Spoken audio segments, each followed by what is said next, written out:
오래전에 독일의 한 시골에서 배고픔을 이기지 못한 한 청년이, 젊은 청년이 독일의 한 농가에 부엌을 들어갔습니다. 밥을 좀 훔쳐 먹으려고 들어갔겠죠. 그런데 뜻밖의 그 들통이 나다 보니까 그냥 도망하면 좋을 텐데 너무 급격한 일을 당하니까 자기가 도둑이었다는 감추기 위해서 일가족 6명을 죽이는 아주 끔찍한 살인사건이 벌어졌습니다.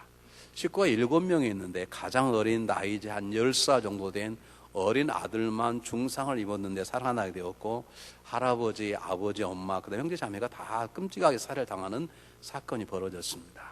그리고 그 범인은 얼마 후에 잡혀서 종신형을 받았습니다.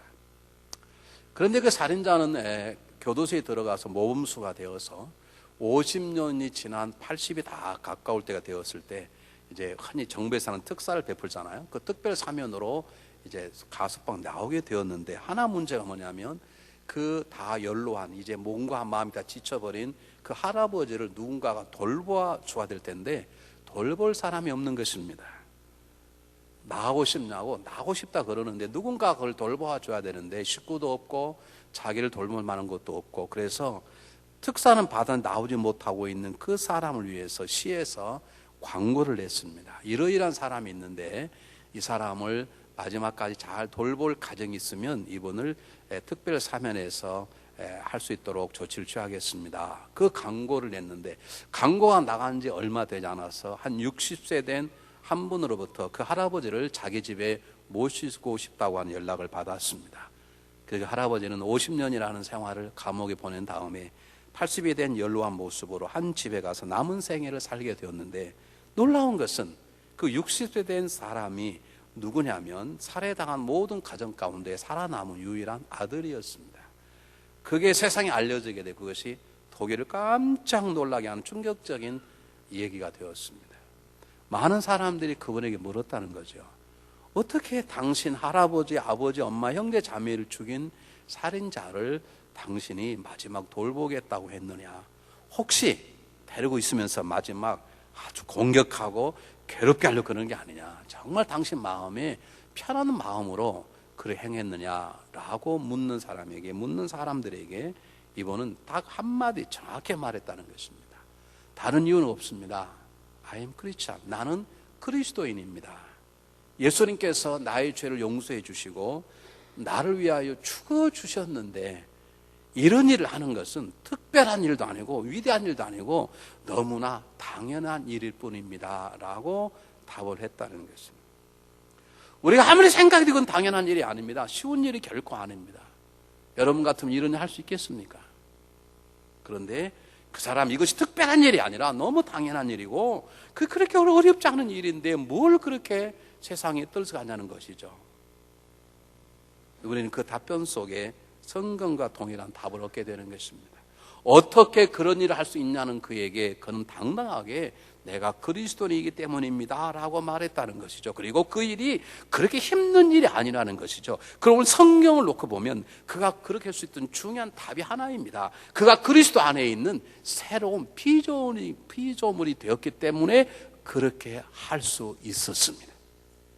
잘 들어보시기를 바랍니다. 오늘 세상에 때때로 그런 말을 많이 듣습니다. 그 사람이 변했대, 그 사람이 새 사람이 됐대, 그런 주변의 말을 많이 듣습니다. 여러분, 성경은 우리를 새 사람이라고 말하지 않습니다.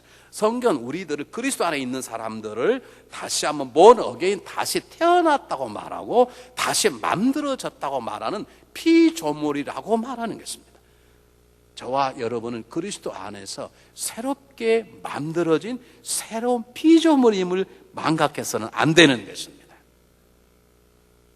피조물이라는 것은 누구의 손에서 만들어졌다는 거죠. 그리스도의 안에서 하나님의 손에 의해 예전 것들이 다 지워져 버리고, 보라 옛것은 지나갔으니 예전에 세상적인 관심, 세상적인 마음, 세상적인 삶의 태도, 과거의 쇠사슬을 완전히 풀어버리고 우리를 새로운 사람으로, 원수를 용서할 수 있고 내 부모를 죽인 사람을 내가 마지막까지 내 부모처럼 섬길 수 있는 새로운 마음을 가진, 새로운 능력을 가진 새로운 피조물로 하나님이 그 사람을 만드신 것이죠. 그래서 오늘 그 얘기를 하려고 합니다. 왜 성찬식 때 얘기를 하는가? 여러분, 성찬이라는 것은 예수 그리스도의 십자가의 죽으심을 기념하고 죽으심을 마음에 새기고 그것을 세상에 증거하기 위해서 갖는 귀중한 의식입니다. 주님이 그렇게 말씀하셨습니다. 그런데 성찬식은 그리스도의 죽으심인데, 그리스도 죽음은 십자가의 죽으심입니다. 그 십자가의 죽으심이 저와 여러분을 그리스도 안에 새로운 피조물로 만든 중요한 사건입니다. 새로운 피조물은 십자가가 없으면 가능하지 않습니다. 십자가와 관계없는 새로운 존재는 새로운 존재일 뿐이지 새로운 피조물은 아니라는 것입니다. 성찬은 그러므로 우리가 새로운 피조물이 되었다는 것을 기억하게 하고 새로운 피조물대로 살아야 되겠다고 결심하는 것이고, 그것을 모르는 사람에게 새로운 피조물이 되는 방법을 가르쳐주고 그 사람도 새로운 피조물이 되어서 새로운 피조물답게 살게 하기 위한 그것을 다시 한번 각오하고, 그리고 떡과자를 먹고 마실 때 그럴 수 있는 믿음의 능력들이 우리에게 주어지는 신령한 식탁인 것입니다. 그래서 오늘 이 시간 제가 그리스도 안에 새로운 피조물이라는 걸 새롭게, 이름 다 아는 얘기지만 간단하게 소개하고, 우리 설교를 듣는 말씀이라 그러면 우리 성찬식을 먹는 말씀이라 그러잖아요. 여러분 오늘 배부르실 것입니다. 그러니까 두 번째 앞서시고 새로운 일주일 승리하시길 바랍니다. 자, 새로운 피조물을 하기 전에 제일 중요한 그 앞에 있는 것입니다. 그냥 너희는 새로운 피조물이라 그러지 아니하고 그런즉 그리스도 안에 있으면 그랬습니다. 이게 제일 중요합니다. 누구든지 어떤 가격 어떻든지 7명을 죽였던 몇 명을 죽인 관계없이 누구든지 그리스도 안에 있으면, 그리스도 안에 있다는 말이 무슨 말입니까? 예수 그리스도를 믿으면 그 말입니다. 예수 그리스도 십자가의 사건이 바로 나의 죄 때문에 죽으신 것임을 믿으면, 그분이 부활이 나에게 영생을 주는 생명의 길임을 믿으면, 그분이 부활이요 생명임을, 그분이 길이요 진리요 생명임을 믿는 그 순간에 우리는 어디에 놓여야 되느냐? 우린 그분 안에 거하게 되는 신령한 은혜를 받고 그분은 내 안에 거하는 신령한 은혜를 받게 되는 것입니다. 이것은 이성으로 단어로 풀 수 없어 그냥 믿으시기를 바랍니다. 잘 보세요. 그리스도 안에 있는 것과 그리스도 밖에 있는 것과 얼마나 차이지냐면, 구원받지 못한 사람들을 그리스도 밖에 있다고 말합니다. 그리스도 밖에 있다는 말은 그리스도를 믿지 않는 사람을 말하죠. 그리스도 믿지 않는 사람들은 다 죄로 인하여 죽음 앞에 놓여있는 진노의 자녀입니다. 로마서 5장 12절에 한 사람 말미암아 죄가 세상에 오고 죄로 말미암아 세상에 죽음이 왔다. 그러므로 모든 사람이 죄를 짓고 그러므로 모든 사람에게 죄가 사망이 임하였느니라, 그렇게 말합니다. 그리스도의 밖에 있는 사람, 구원받지 못한 사람은 그가 어떤 사람이든, 그가 얼마나 많이 소유했던, 세상에 얼마나 많은 업적을 누렸던, 얼마나 만큼 세상에 높은 관계없이 그들은 이미 죄인이고 그들은 사망을 선고받은 사람인데, 이 사망이 뭐냐? 살다가 죽으면 끝나는 사망이 아니라 그것은 하나님의 영광과 관계할 수 없는, 하나님과 분리된 존재라는 것이죠.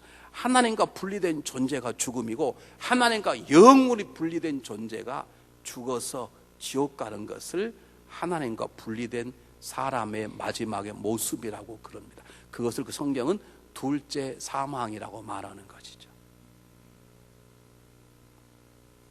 그런데 우리들은 어떤 존재냐면, 예수 그리스도 내 삶의 구주로 고백하는 그 순간에 우리는 죄 사함을 받았을 뿐만 아니라 우리 안에 새로운 생명이 주어집니다. 우리는 새로운 몸을 갖습니다. 그리고 놀라운 새로운 신분을 갖게 되어 있습니다.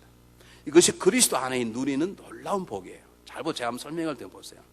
오래전의 일입니다. 저희 교우 한 분이 암에 걸리셔서 목사님 기도해 주시기 바랍니다 하고 제가 병원에 갔어요. 그랬더니 목사님 가만히 있으면 6개월 안에 죽는다 그러고요, 수술을 받으면 1년은 산다 그럽니다. 그러니까 수술 받으면 몇 개월 더 사는 거예요. 6개월 더 사시는 거예요. 제가 마음속으로 수술 받고 나면 그 수술 후유증, 그거 폐암이기 때문에 이거 뜯어 그럼 그거 회복하는데 한 2-3달 걸립니다. 그럼 그게 그겁니다. 내가 그래서 속으로 어차피 수술 받고 1년 살 바에 그냥 수술 안 받고 6개월 사는 게 낫겠다, 그런 생각이 드는데, 제가 수술 받지 말고 빨리 가십시오 그럴 수 없잖아요, 목회자. 그렇죠. 그럼 묻는데 절대 그럴 수 없잖아요. 그래서 집사님 기도하시고 집사님 마음대로 하십시오 그랬더니 그분이 어마어마한 돈을 투자해서 수술을 받았습니다. 몇 달 더 살려고요. 6개월 더 살기 위해서. 그리고 그분은 6개월 더 사는 게 아니라 놀랍게도 5년 더 살고 가셨습니다. 근데 그분이 마지막 날 저에게 뭐라 한 줄 아세요? 제가 그분을 마지막 뵙고 소외 예배를 준비하려고 집에를 갔는데 그때 돌아가셨어요.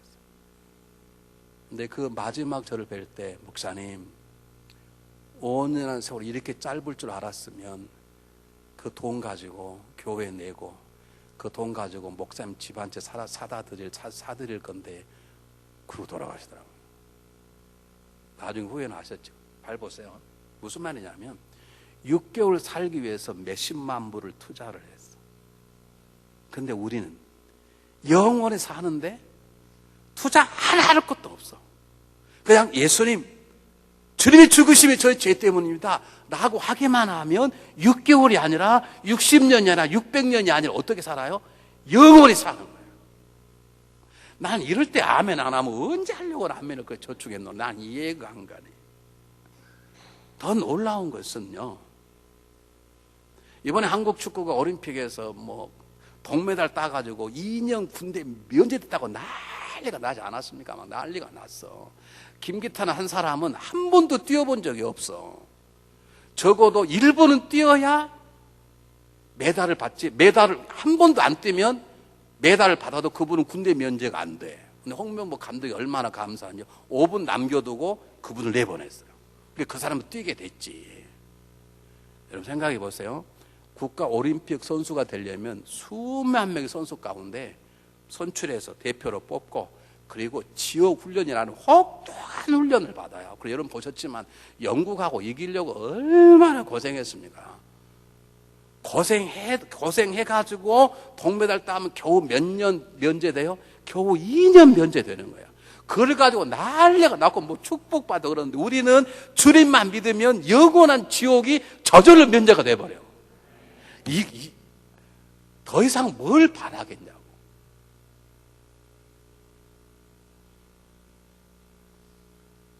그렇게 생명이 주어지는 거예요. 믿기만 하면. 그리스도 안에, 우리의 그리스도 안에 있다는 게 더 놀라운 건 신분의 변화예요. 우리는 사단의 종이었지만 지금은 하나님의 자녀요, 예수님의 신부요, 그리스도의 향기요, 그리스도의 대사요, 그리스도의 편지요, 하나님의 동역자요, 하나님의 집이요, 밭이네. 이게 무슨 말인지 아십니까? 한번 보시기 바랍니다. 15절, 역전 15절 한번 보시기 바랍니다. 신분이 바뀌었단 말은 우리가 하나님의 자녀가 되었을 뿐만 아니라 우리가 해야 될 일 자체가 바꿔졌다는 거. 어떻게 바꿔졌냐? 저가 모든 사람 대신하여 죽으심은 산자들로 하여금 다시는 저희 자신을 위하여 살지 않고 오직 저희를 대신하여 죽었다가 다시 사신 자를 위하여 살게 하심이라 그랬어요. 이게 무슨 이런 뜻이에요. 제가 아침에는 우리 유진국 목사님 되고 했는데, 또 이제 계속 유진국 목사님 하면 또 왜 유진국 목사님, 그러니까 이제 한현 목사님, 한현 목사님 잘 들어보세요. 한현 목사님이 세상에 한현 목사님이 세상에 우리 중앙연합회 선교부를 너무 잘 섬긴 거예요. 그래 막 소문이 온데 퍼져가지고요, 오바마 대통령 귀에 들어갔어. 오바마 대통령 어느 날 전화를 한 거예요. 아유 한현 목사 전화가 왔어. He speaking 대답을 했네. 이제 대답을 했는데, 오바마 목사가 세상에 우리가 지금 대외적인 활동을 해야 되는데 이게 도대체 대외 정책을 우리가 못하는데, 아무래도 선교사 마음을 가진 사람들이 모든 민족과 문화를 잘 이해한다 그러니 제가 보는데 당신의 소문나서 당신이 나를 위해서, 미국을 위해서 외무부 장관에 되어주셔야 되겠어. 그래 전화 왔으면 목사님 어떡하게? 좋아서 미쳐버리겠지. 아니, 오바마 대통령이 나를 위해서 일해 주게 달라 그러는데, 우리 정재희자님 소문이 막 났어. 막 이부도 너무 잘하고 실버도 분이엘도 너무 잘하고 그래가지고 백악관에 예배당 있고 백악관 지휘해달라고 그러면 가시겠어 안 가시겠어? 가지. 저도 가라고 그러지 안 잡어. 그런데 우리가 말이죠, 내 자신을 위해 살던 사람들이 신분이 딱 하나님의 아들, 하나님 동지 바꿔지는 그다음부터는 하나님을, 너는 날 위해서 일해라 이 말입니다. 우리 어떻게 그런 대우를 받을 수 있냐고요. 여러분 지금까지 오바마 대통령이 제가 당신을 도울 테니까 빚으로 삼아 미쳤다 그러지. 백악관 들어가지도 못해. 그런데 하나님이 십자가로 우리를 살려서서 새 몸을 주시고 새 생명을 줄 뿐만 아니라 신분을 받고 있어서 이제는 내 자신에 사는 것이 아니라 그분, 나를 위해서 죽으시고 다시 살아나신 그분, 하나를 위해 살 수 있도록 우리를 새롭게 빚어버리신 거예요. 어디 안에서? 그리스도 안에서. 그것도 내 노력에 특별한 게 아니라 내 과거, 아까 제가 말씀드린 건 당신의 과거를 보니까, 당신의 업적을 보니까 그런데 그게 아니고, 난 아무것도 한 것도 없고, 아무것도 한 것도 없는데, 그저 그분이 그 은혜로 나를 그러한 빚으시고, 이제는 너를, 나를 위해서 살아다오. 이것처럼 감격적인 것이 어디가 있냐고요. 여러분, 신앙인이란 이 하나만으로 만족할 수 있어야 되는 것이죠. 이거 하나만으로 모든 슬픔과 고통과 근심 걱정을 이길 수 있어야 되는 것이죠. 내가 그리스도 안에 있으므로 아무런 공로가 없지만 내가 영생의 생명을 누렸고 내가 가야 될 지옥을 면제받았고, 그리고 나는 이제 새로운 몸이 되어서 그리스도의 지체가 되었고, 나는 새로운 신분에 이제는 내가 나를 위해 살지 않은 게 아니라 나는 적어도 하나님을 위한 사람이다. 나는 하나님 일꾼으로 선택받았다. 나는 하늘에 대해서 인정을 받았다. 그분이 나를 쓰시겠다라고 하는 이 감격이 모든 것들을 넉넉히 이길 수 있어야 되는 것입니다. 우리 첫날 우리 김남수 목사님이 집회를 하셨어요. 아주 그날도 감동을 받았어요. 근데 자, 여러분이 한번 소개했잖아요. 그 순복음 개통하는 게, 순복음 개통교회는 어쨌든 기도를 많이 하잖아요. 그러니까 기도할 때 맨날 우리처럼 주시옵소서 많잖아요. 주시옵소서, 주시옵소서. 어느 날 주시옵소서 빼고 기도하자 그랬더니 전부 다 침묵과 졸음 가운데 다 빠져버리더라고요. 우리 주시옵소서를 빼면 기도가 안 되잖아요. 그래서 그 교회는 이렇게 훈련을 시키고, 제가 직접 설교를 들었어요. 그분은요, 이렇게 해요. 이 감격, 그리스도 안에서 새로운 피조물, 새로운 몸, 새로운 생명, 새로운 신분을 가진 감격이 있는 사람은 이게 너무 크기 때문에 다른 게 필요 없는 거예요. 주시면 감사하면, 안 주셔도 I am okay. 그 기도를 어떻게 하냐? 다녀오신 분만 답하시 바랍니다. 기도로 오면 하나님이 물으신다는 거죠. 왜 왔냐? 뭐라 답한다고요? 뭐라고요? 그냥 왔습니다. 그런다잖아요. 한번 해볼까요? 제가 왜 왔냐? 반말할 테니까 죄송 용서하시고. 근데 내가 왜 오셨으면 그럴 수는 없잖아. 내가 지금 예수님 역할 하니까. 왜 왔냐? 그냥 왔습니다. 그런다는 거예요. 근데 바쁜데 왜 그냥 왔냐? 그럼 뭐라고요? 좋아서 왔습니다. 그런다잖아요. 한번 따라서 해보세요. 바쁜데 왜 왔냐? 근데 뭘 원하는 게 없냐? 그렇게 물어본다네. 그러면 뭐라 대답한다고요? 아무것도 필요 없습니다. 왜? 내가 그 새로운 피조물이 됐다는 것이 너무 감격스러운 거예요. 이게 너무 크니까. 여러분 표정이 안 그런데 꼭 그러는 것 같아요. 하나님은 우리의 돈 없음의 고통을 아세요. 모르는 건 아니세요. 하나는 우리 육체적 아픔을 아세요. 하나는 우리가 때때로 이웃에게 억울한 누명 쓰고 공격받을 때 아픔을 아세요. 그것이 아무것도 아니라는 게 아니에요. 그것도 중요한 것이에요. 그런데 그리스도 안에서 새로운 피조물이 되었다는 것처럼 감격적인 것이 없어요.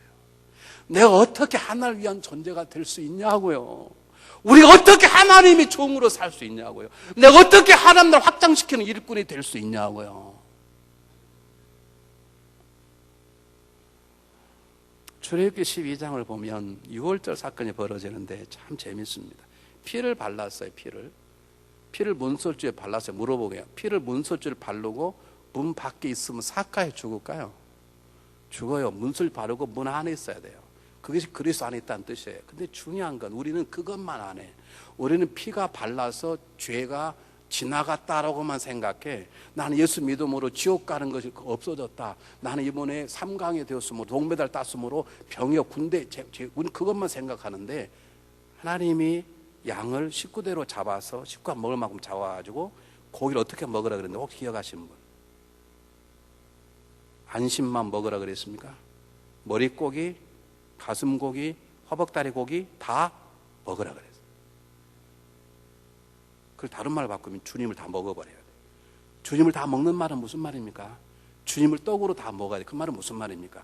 우리가 피가 내 앞에 있으므로 내가 죄사함 받은 존재로서 서로 영생만 가지고 새로운 몸이 되는 것만으로 사는 것이 아니라, 나를 위해 죽으신 그 양, 그것을 몽땅 먹으란 말은 그를 온전히 닮아가라는 것이고, 이제는 그가 준 새로운 능력으로 살아가라는 것이죠. 제가 여러분의 질문을 받을 때 지금도 괴로워하고 어떻게 하면 목회를 잘할 수 있을까 고민하는, 하게 만드는 여러분의 질문이 뭔 줄 아십니까? 목사님, 제가 주일을 성수를 안 했습니까? 11월절 안 냈습니까? 제가 도대체 뭐가 문제인데 저에게 하나님 이렇게 가난을 주시고 질병을 주십니까? 그렇게 물은 분이 계세요. 여러분, 우린 부자 되려고 예수 믿는 게 아닙니다. 여러분, 질병 나을 예수 믿는 게 아닙니다. 예수 믿으면 그분이 부자 되게 하실 거고 질병 나게 하실 거예요. 그러나 그건 중요한 게 아니에요. 중요한 건 내가 새 신분이 되고 새 생명이고 새 몸이 되어서 정말로 새로운 피조물로 살아가는 것이죠. 답을 좀 다시 말씀드리겠습니다. 이를 앙당 물면서, 그래, 내가 그 할아버지 돌봐야지. 내가 얄밉지만 그 할아버지를 할 때마다 부모 생각나서 밥을 먹는데 밥 먹는 게 아니라 모래를 씹는 것처럼 먹어가며 도왔던 사건이 아닌 것이죠. 그게 어렵지 않은 것이죠. 저절로 되는 것이죠. 왜요? 하나님이 우리를 그리스도 안에서 새로운 피조물로 그렇게 만드셨어요. 새로운 피조물은 그게 어렵지 않아요. 그렇게 되게 돼 있단 말이죠. 독수리가 왜 창공을 잘 날아나요?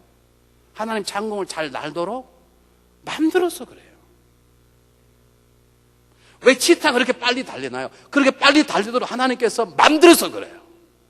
그리스도 안에 있다는 것은 내가 새 생명과 새 신분과 새 몸을 가질 뿐만 아니라, 그렇기 때문에 그렇게 살아갈 수 있는 능력도 함께 받았음을 뜻하는 거예요. 그리스도를 닮아가는 걸 뜻하는 거예요. 그리스도의 마음을 살아가게 되는 거예요. 그게 막 힘들어서 뻘뻘 땀 흘리면서 하는 것이 아니라 그 저절로 되어가는 거예요.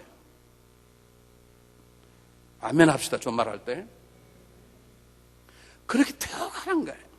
막 원수를 용서하려고 땅을 치고 용서해야 되는데, 아 주여, 그렇게 하는 게 아니고 용서가 되어져. 왠지 모르게 용서가 되어져.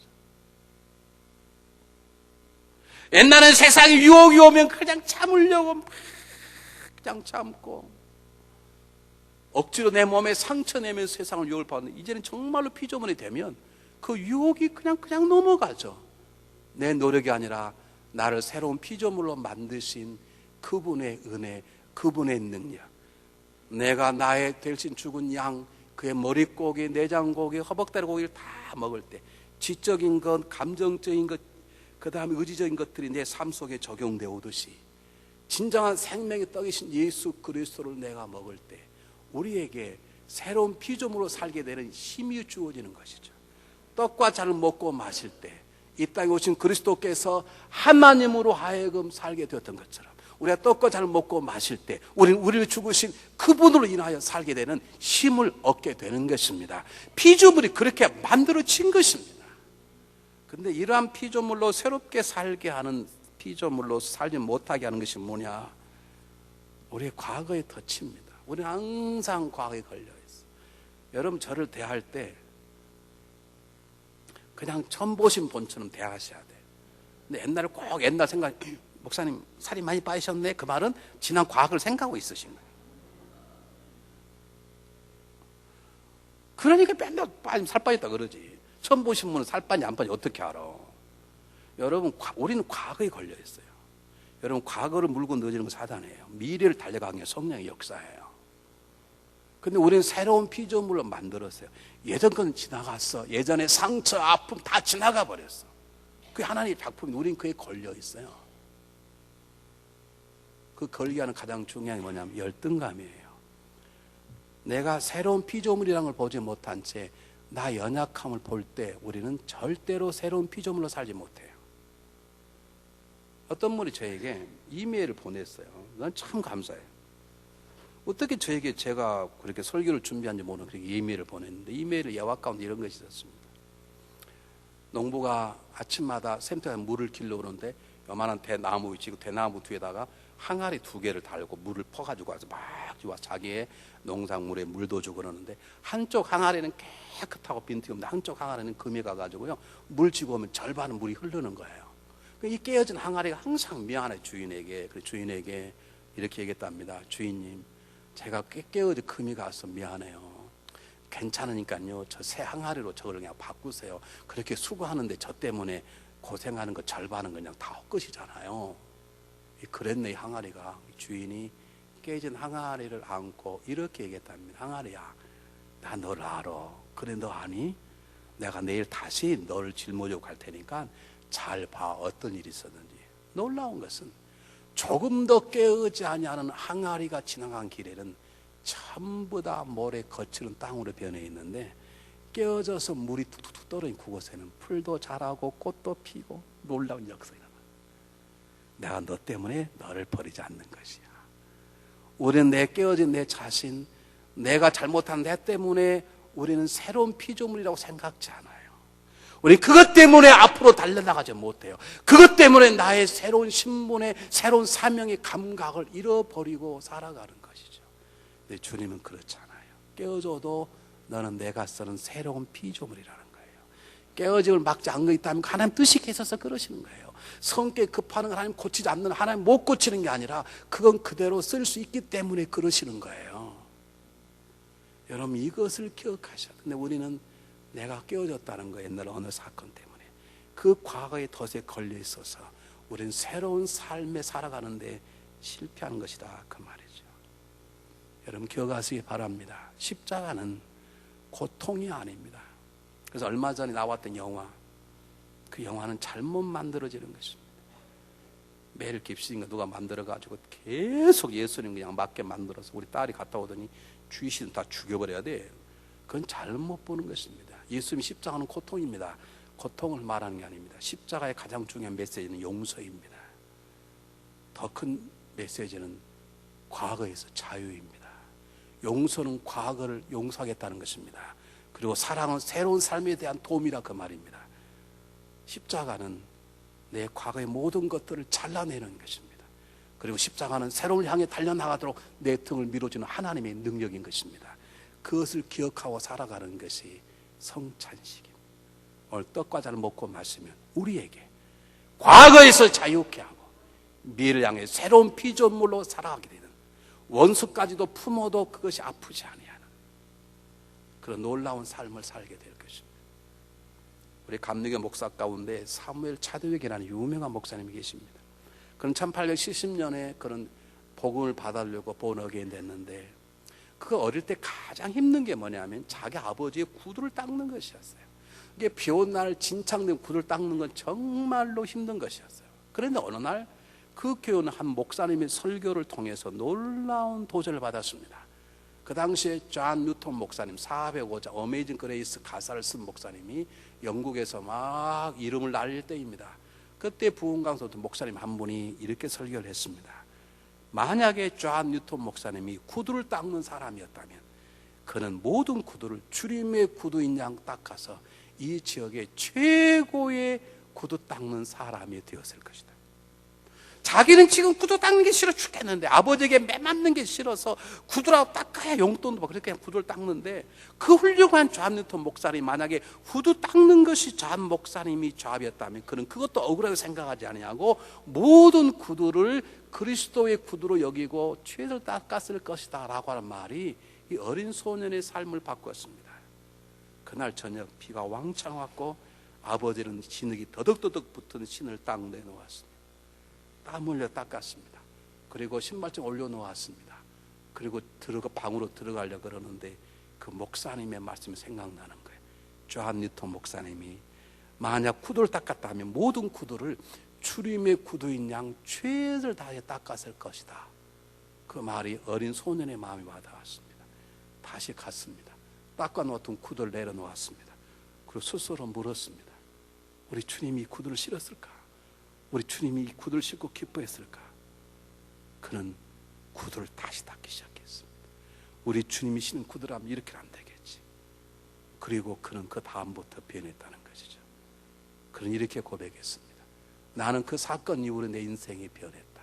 나는 어떤 일이라도 어떤 작은 일이라도 주님께 하듯 하는 새로운 삶의 태도가 나에게 생겼다.